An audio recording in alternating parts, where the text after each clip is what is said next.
ओम श्री सांब शिवाय नमः। श्री शिव महापुराण प्रथम खंड पूर्वार्थ सचित्र मूल संस्कृत श्लोक हिंदी व्याख्या सहित। नमस्कार। आज मैं श्री शिव महापुराण के अंतर्गत जो द्वितीय रुद्र संहिता है उसका जो सतीखंड में भी दो भाग है, सतीखंड 1 सतीखंड 2। तो दूसरे सतीखंड में हम लोग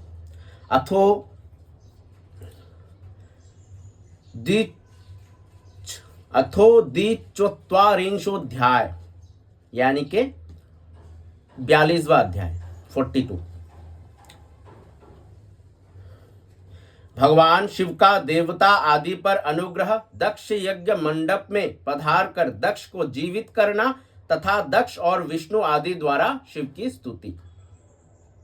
ब्रह्मा जी बोले, हे नारद, मुझ ब्रह्मा लोकपाल प्रजापति तथा मुनियों सहित विष्णु के अनुनय विनय करने पर परमेश्वर शिव प्रसन्न हो गए। विष्णु आदि देवताओं को आश्वासन देकर उन पर परम अनुग्रह करते हुए करुणा निधान परमेश्वर शिव जी हंसकर कहने लगे।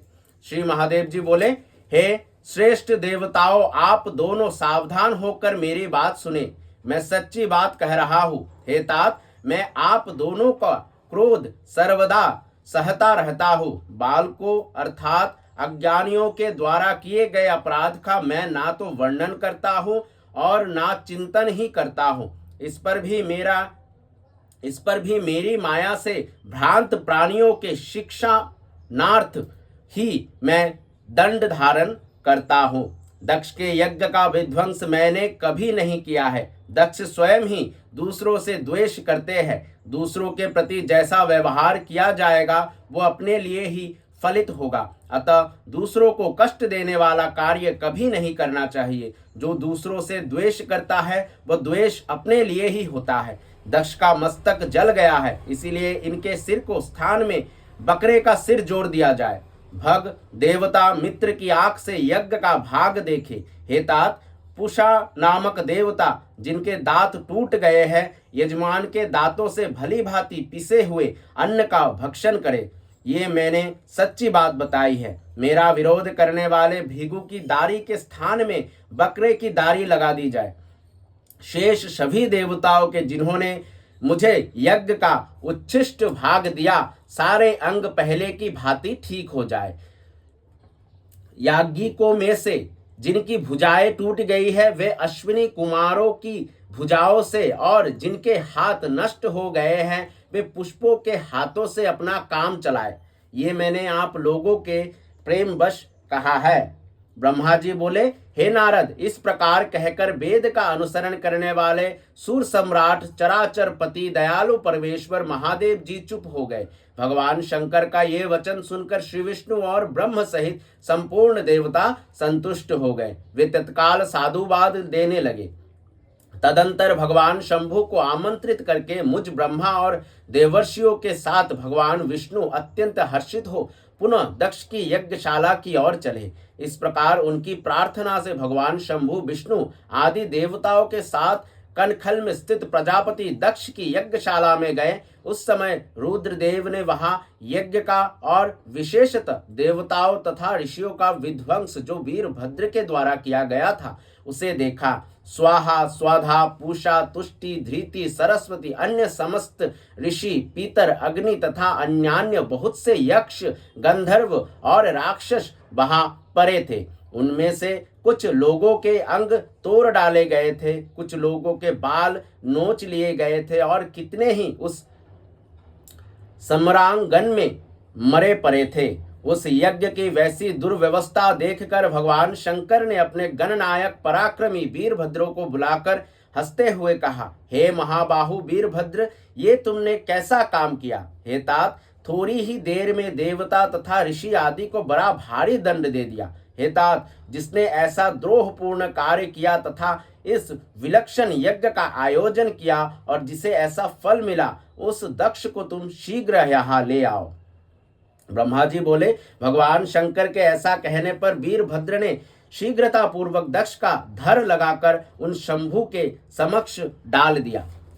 हे मुनिश्रेष्ठ, उस सिर रहित देख लोक कल्याणकारी भगवान शंकर ने आगे खड़े हुए वीरभद्र से हंसकर पूछा, दक्ष का सिर कहाँ है? तब प्रभावशाली वीरभद्र ने कहा, हे शंकर, मैंने तो उसी समय दक्ष के सिर को आग में होम कर दिया था। वीरभद्र की ये बात सुनकर भगवान शंकर ने देवताओं को प्रसन्नता पूर्वक वैसी ही आज्ञा दी जो पहले से दे रखी थी। भगवान भव ने उस समय जो कुछ कहा उसकी मेरे द्वारा पूर्ति कराकर श्री हरि आदि सब देवताओं ने भृगु आदि सबको शीघ्र ही ठीक कर दिया। तदंतर शंभु के आदेश से प्रजापति दक्ष के धड़ के साथ सवनीय पशु बकरे का सिर जोड़ दिया गया। उस सिर के जोड़े जाते ही शंभु की कृपा दृष्टि पड़ने से प्रजापति दक्ष प्राण प्राप्त करके तत्क्षण सोकर जगे हुए पुरुष की भांति उठकर खड़े हो गए। उठते ही दक्ष ने प्रसन्न चित्त होकर प्रेम पूर्वक अपने सामने करुणानिधि भगवान शंकर को देखा। पहले महादेव जी से द्वेष करने के कारण उनका अंतकरण मलिन हो गया था, परंतु उस समय शिव जी के दर्शन से वे तत्काल शरद ऋतु के चंद्रमा की भांति निर्मल हो गए। यद्यपि वे प्रेम के वशीभूत होकर मन में शिवजी की स्तुति करने की इच्छा कर रहे थे, किंतु उन्हें उसी समय सती के ब्रह्मा जी बोले शरीर त्याग का स्मरण हो गया, इसीलिए वे उत्कंठ से व्याकुल होने के कारण स्तुति नहीं कर सके। तदंतर लज्जित होकर दक्ष प्रजापति प्रसन्नचित हो विनम्रता पूर्वक लोक का कल्याण करने वाले शंकर की स्तुति करने लगे। दक्ष बोले, वरदानी श्रेष्ठ महेश्वर ज्ञान निधि सनातन देव को नमस्कार करता हूँ। देवादि देवों के भी ईश्वर सुख रूप एवं संसार के एकमात्र बंधु भगवान शंकर जी को मैं नमस्कार करता हूँ। हे विश्वेश्वर, आप विश्वरूप पुरातन ब्रह्मा तथा आत्म स्वरूप को मैं नमस्कार करता हूँ। मैं सर्व को नमस्कार करता हूँ। मैं संसार के भावों को चिंतन करने वाले परात्पर शंकर को नमस्कार करता हूँ।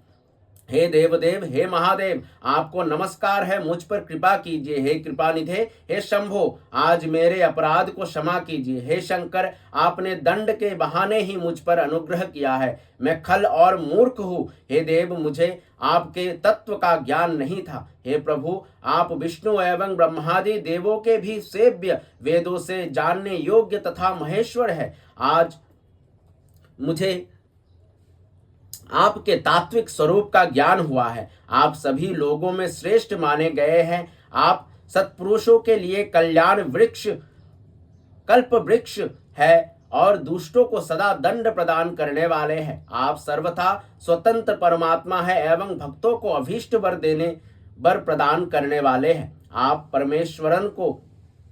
परमेश्वर ने ही अपने मुख में विद्या, तप तथा व्रत धारण करने वाले इन ब्राह्मणों को तत्व का साक्षात्कार करने के लिए उत्पन्न किया है। समस्त गोरूप पशुओं की रक्षा जिस प्रकार गोपति द्वारा की जाती है, उसी प्रकार आप सभी विपत्तियों से रक्षा करते हैं। आप मर्यादा के परिपालक तथा दुर्जनों के लिए दंड धारण करते हैं। हे भगवान, मैंने अनेक प्रकार के कटु वचन रूपी बाणों से आप परमेश्वर को बींध डाला है, फिर भी अत्यंत क्षीण आशा वाले इन देवताओं सहित मुझ पर आपने दया ही की है। इसीलिए हे शंभु, हे दीन बंधु, हे भक्त वत्सल्य, आप परात्पर भगवान मेरे द्वारा की गई पूजा से संतुष्ट हो जाइए। ब्रह्मा जी बोले, इस प्रकार लोक का कल्याण करने वाले महाप्रभु महेश्वर की विनम्रता पूर्वक स्तुति कर प्रजापति मौन हो गए। उसके बाद भगवान विष्णु प्रसन्नचित होकर दोनों हाथ जोड़कर प्रणाम करके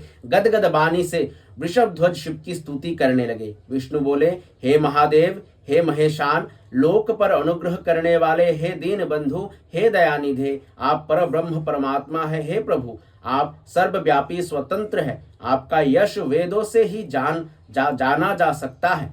आपने हम लोगों पर कृपा की है, उससे हम लोग कृतकृत्य हो गए हैं। हे महेश्वर, इस मेरे भक्त दुष्ट दक्ष ने पूर्व में आपकी जो निंदा की है, उसे आप आज क्षमा कीजिए,